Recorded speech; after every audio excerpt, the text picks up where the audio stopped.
ನಿಮ್ಮ ಸತ್ಯ ಯುನಿಲೆಟ್ ಅಲ್ಲಿ ಫುಲ್ ಮೂನ್ ಸೇಲ್ ಮೇ 31 ಒಂದಿನ ಮಾತ್ರ. ಸತ್ಯ ಯುನಿಲೆಟ್ ಕುಂಭಮೇಳ ಮಾಡಿದಾಗ ಕಾಂಗ್ರೆಸ್ ಸರ್ಕಾರ ವಿರೋಧ ಮಾಡಿದ್ರು ಸಹಿತ ಇವ್ರು ಹೋಗಿ ಸ್ನಾನ ಮಾಡಿ ಬಂದಿದ್ದಾರೆ. ಕೇಳ್ತಿರೋದು ನಾನು. ನಿಮ್ಮ ಸೂಚನೆ ಇತ್ತ ಅಲ್ಲಿನ? ನಾನು ಹೋಗಿದ್ದೆ. ಅಲ್ಲ, ನಿಮ್ಮ ಸೂಚನೆ ಇತ್ತ ಅಲ್ಲಿನು? ನನ್ನ ಮಗ ಇದ್ದ ಶಿವಕುಮಾರ್ ಅಲ್ಲ, ಡಿ ಕೆ ಶಿವಕುಮಾರ್ ಅವರಿಗೆ ಕುಂಭಮೇಳ ಸ್ನಾನಕ್ಕೆ ಹೋಗಿ ಬನ್ನಿ ಅಂತ ಹೇಳಿ ಸೂಚನೆ ನಿಮ್ಮಿಂದ ಸಲಹೆ ಏನಾದರೂ ಇತ್ತ? ಇಲ್ಲ, ನಾನೇ ಫಸ್ಟ್ ಹೇಳಿದ್ದು ಹೋಗ್ಬಾರ್ದು.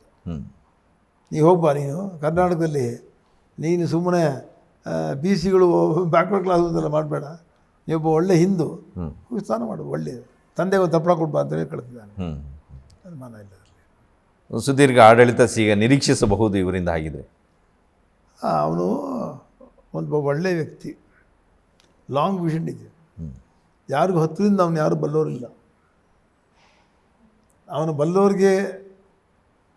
ಬಲ್ಲೋರಿಗೆ ಮಾತ್ರ ಗೊತ್ತಾಗುತ್ತೆ. ತುಂಬ ದೂರದೃಷ್ಟಿ ಇರ್ತಕ್ಕಂಥವನು, ಏನು ಕೆಲಸ ಬೇಕಾದ್ರೂ ಮಾಡ್ತಕ್ಕಂಥವನು.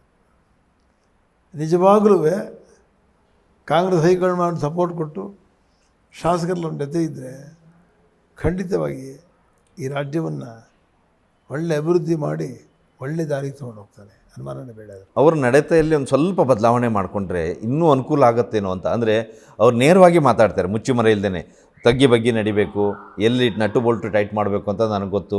ಈ ರೀತಿ ಮಾತುಗಳನ್ನು ಅವ್ರು ಕಂಡು ತುಂಡಾಗಿ ಹೇಳ್ತಾರೆ. ಸೊ ಇದನ್ನು ತಿದ್ದುಕೊಳ್ಳಿಕ್ಕೆ ನೀವೇನಾದರೂ ಹೇಳಿದ್ರೆ ಅಥವಾ ಅದು ಸರಿನೇನಾ? ಅವ್ರು ನಡ್ಕೊಳ್ತಾ ಇರೋದು ಸರಿನಾ? ಇಲ್ಲ, ನನಗೂ ಅದೆಲ್ಲ ಇಷ್ಟ ಇಲ್ಲ. ನಾವು ತಗ್ಗಿ ಬಗ್ಗೆ ನಡಿಬೇಕು, ದೊಡ್ಡವ್ರ ಮೇಲೆ ತಲೆ ಬಗ್ಗಿಸ್ಬೇಕು, ಪ್ರಜೆಗಳನ್ನು ಮಾಡಬೇಕು, ನಗುಮುಖ ಇರಬೇಕು. ಕೆಲಸ ನೀವು ಮಾಡ್ಕೊಡೋಕ್ಕಾಗಿರೋ ಮಾಡಬೇಡಿ. ಆಗದೇ ಇರೋ ಕೆಲಸ ಯಾರು ಮಾಡೋಕ್ಕಾಗತ್ತೆ? ಯಾರೂ ಮಾಡೋಕ್ಕಾಗಲ್ಲ.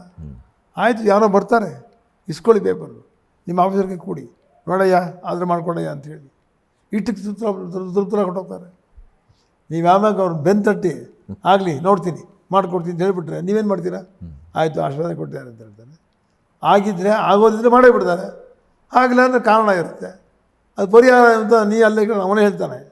ಆದ್ದರಿಂದ ಅವನು ಆ ವಿಚಾರದಲ್ಲಿ ಅವನಿನ್ನೂ ಬದಲಾವಣೆ ಆಗಬೇಕು, ನಗುಮುಖ ಇರಬೇಕು, ಬಂದವ್ರನ್ನೆಲ್ಲ ಮಾತಾಡಿಸ್ಬೇಕು, ಸ್ಪಂದನ ಇರಬೇಕು. ಪ್ರಜೆಗಳನ್ನು ಬಿಟ್ಟು ಯಾವ ರಾಜರು ಬದುಕಿದ್ದು ನಾನಂತೂ ನೋಡಿ. ಪ್ರಜೆಗಳ ಕ್ಷೇಮನ ಇವನು ಕಾಪಾಡಿದ್ರೆ ಪ್ರಜೆಗಳ ಆಶೀರ್ವಾದ ಅವನು ಸಿಗುತ್ತೆ. ಆಗ ಈ ಸಾಮ್ರಾಜ್ಯ ನಡೆಸೋಕ್ಕೆ ಶಕ್ತಿ ಬರುತ್ತೆ. ಪ್ರಜಾ ಆಶೀರ್ವಾದದಲ್ಲಿ ಏನು ಮಾಡೋಕ್ಕಾಗುತ್ತೆ? ಅವರೇ ಪ್ರಭುಗಳು, ಪ್ರಜೆಗಳೇ ಪ್ರಭುಗಳು. ಪ್ರತಿಯೊಬ್ಬರು ಅಯ್ಯೋ ಒಳ್ಳೆ ಮುಖ್ಯಮಂತ್ರಿ ಇವನು, ಒಳ್ಳೆ ಕೆಲಸ ಮಾಡಿದೆ, ಚೆನ್ನಾಗಿರಲ್ಲಪ್ಪ, ಇನ್ನೊಂದರ ಇರಲಿ ಅಂತಾರೆ. ಬಹುಶಃ ಅವರನ್ನು ಹೊಗಳಿದ್ರೆ ಅದು ನಿಮ್ಮನ್ನು ಹೊಗಳದಾಗ ಆಗತ್ತೇನೋ. ನೀವೇ ಮಾರ್ಗದರ್ಶಕರಲ್ಲ ಅವರಿಗೆ.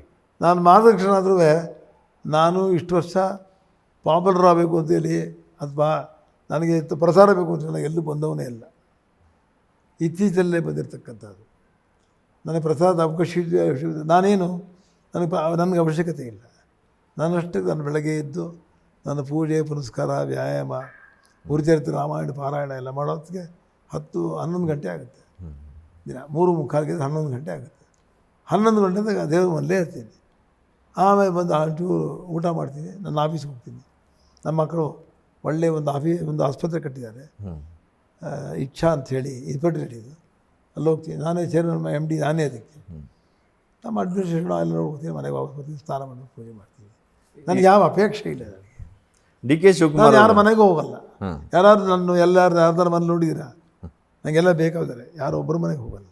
ಇವರು CM ಆಗಿ ಆಯ್ಕೆ ಆಗಿದ್ದ ವಿಚಾರವನ್ನು ಯಾವಾಗ ಹೇಳಿದ್ರು ನಿಮಗೆ? ಅಂದರೆ ಆಯ್ಕೆ CM ಆಗ್ತಾ ಇದ್ದೀನಿ ನನಗೆ ಈಗ ಇದ್ದಿದ್ದು ಲಾಸ್ಟ್ ಚಾನ್ಸು. ಇಲ್ಲಾಗದೆ ಆಗ್ತಿರ್ಲಿಲ್ಲ. ದೇವರ ದೇಹ ನಮ್ಮ ಮಾತು ಉಳಿಸೋದಲ್ಲ ದೇವರು. ಅವನಿಗೆ ಕೋಟಿ ನಮನಗಳು ಆ ದೇವರಿಗೆ. ಕಡೆ ಹೊತ್ತು ಇನ್ನೊಂದು ನಾಳೆ ನಾಡಿದ್ದಾಗ್ಬಿಟ್ರೆ ಆಗ್ತಿರ್ಲಿಲ್ಲ. ಗುರು ಮುಂದೆ ಕೊಟ್ಟುಕೊಂಡು ಗುರು ಮುಂದಕ್ಕೆ ಹೋದ್ರೆ ಅಸಾಧ್ಯವಾದ ಮಾತಾಗಿತ್ತು. ಆದರೆ ಗುರು ಇರೋಷ್ಟರಲ್ಲೇ ಕೊಡಿಸ್ಬಿಟ್ಟ, ಅವರು ರಾಜೀನಾಮೆ ಕೊಡಿಸ್ಬಿಟ್ಟ. ಇದೆಲ್ಲ ದೇವರ ಚಿಂತನೆ, ನಮ್ಮ ಚಿಂತೆ ಇಲ್ಲ. ಬರೀ ಪ್ರಾರ್ಥನೆ ನಮ್ಮದು, ಫಲಾಫಲ ಕೊಡೋನು ಅವನು. ಆದರೆ ಪ್ರಾರ್ಥನೆಯಲ್ಲಿ ಸತ್ಫಲವನ್ನೇ ಕೊಡ್ತಾನೆ ಭಗವಂತನಕ್ಕೆ. ಶಿವಕುಮಾರ ಸಾಕ್ಷಿ ಇವತ್ತು. ನೀವು ಅವ್ರಿಗೆ ಏನು ಸಲಹೆ ಕೊಟ್ರಿ ಸರ್? ನಾನು ಇಷ್ಟೇ ಹೇಳ್ತಕ್ಕಂಥದ್ದು, ರಾಜ್ಯದ ಸಮಸ್ಯೆಗಳೇನಿದೆ ಒಂದು ಪಟ್ಟಿ ಮಾಡ್ಕೊ, ಏನೇನು ಮಾಡಬೇಕು ಅಂತ. ಮತ್ತು ಬೆಂಗಳೂರು ಸರಿ ಮಾಡಬೇಕು, ತುಂಬ ಸಮಸ್ಯೆಗಳಿದೆ ಈ ಬೆಂಗಳೂರು ಸಿಟಿಯಲ್ಲಿ, ಅದನ್ನು ಸರಿ ಮಾಡು. ಆಮೇಲೆ ಒಂದೊಂದು ಡಿಸ್ಟ್ರಿಕ್ಟ್ ಹೋಗ್ತಾ ಹೋಗು. ಆಫೀಸದ್ದು ವ್ಯಾನೇ ತೊಗೊಂಡು ಹೋಗ್ಕೊಲ್ಲ ಒಂದು, ಅಲ್ಲಿ ಕೂತ್ಕೊ, ಜನಗಳು ಬರಲಿ ನೋಡೋಕ್ಕೆ, 10 ದಿನ ನೀನು ನೋಡಲಿ, ಅಹವಾಲುಗಳು ಹೇಳಲಿ, ಅಲ್ಲೇ ಸ್ಪಾಟಲ್ಲಿ ಏನು ಬೇಕೋ ಬರೆದು ಕೊಟ್ಟು ಅಲ್ಲೇ ಮುಗಿಸ್ತಾರೆ.